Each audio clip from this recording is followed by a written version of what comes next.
So this next article comes from Korea and about the PC rooms. Now, I have on my channel, I have a few articles about PC rooms in Korea, but more recently about Japan and how they are used sometimes for low income people who will sleep overnight and use the restrooms to clean themselves up, shower, and move on. So, yeah, old men do that, and some homeless people do that, and other people will just go there because that's what they do. And in Korea, they usually would go there for like, in the West, we have these night out bar nights, whatever. But in Korea, they would do it like, oh, let's go play pub or Fortnite. And they get a group of friends, 8 or 10 people, and then they all play within the PC room.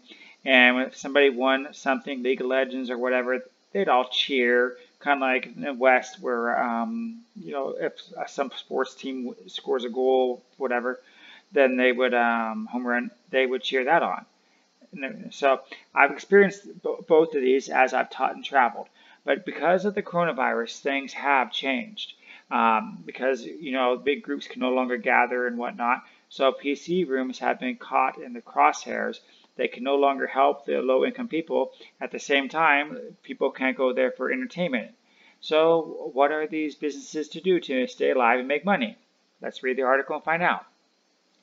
Due to the recent measures to prevent the spread of corona, the government in Korea has designated PC cafes, karaoke rooms, and buffet restaurants as high-risk facilities, though the second phase of measures, and has suspended businesses. The backlash from workers in the industry who suddenly lost their means of livelihood is also tough. And I agree. Again, I try to share these articles not just for the consumers, but for the people that are working in these fields, kind of like the tourism industry. In the meantime, some PC cafes have recently launched a PC paid rental service, which is a hot to pick. It is a kind of hurdle that PC shop owners have suggested that they will rent PCs to those who need them to find their way, only to make fun of normal PCs due to businesses suspension. So keep this in mind. So many businesses are locked down. I don't know. There could be many offices or whatever.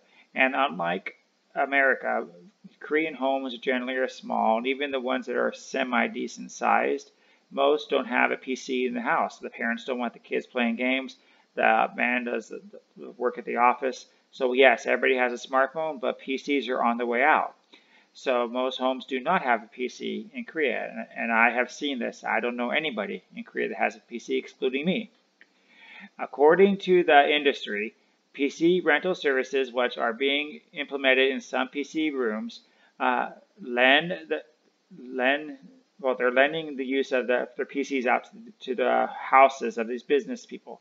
So in a way, what do you think about that? And the article goes on saying that they will charge about 250,000 won to 140,000 won, so about 120 to $220, depending on the specs of the PC. And the delivery charge will be 25 to $30, because that one 30,000 won is about 27 US dollars. Okay. So what do you think about that? You're the office worker, your manager, and you can't get your PC because your company closed down. Now, so these PC clubs are delivering the PCs to your house so you can do your work at your house.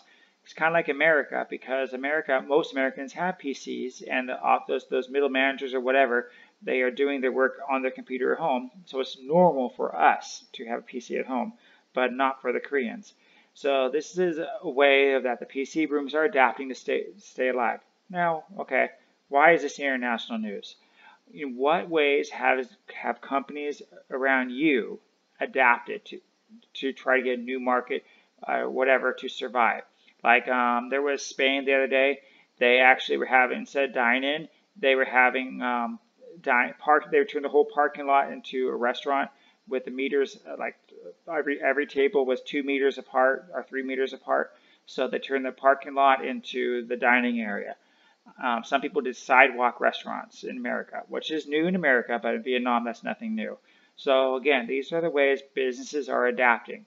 So how are businesses adapting where you are? And if you're one of these workers in the industry, how has your schedule or how have your workly duties changed in this time of need?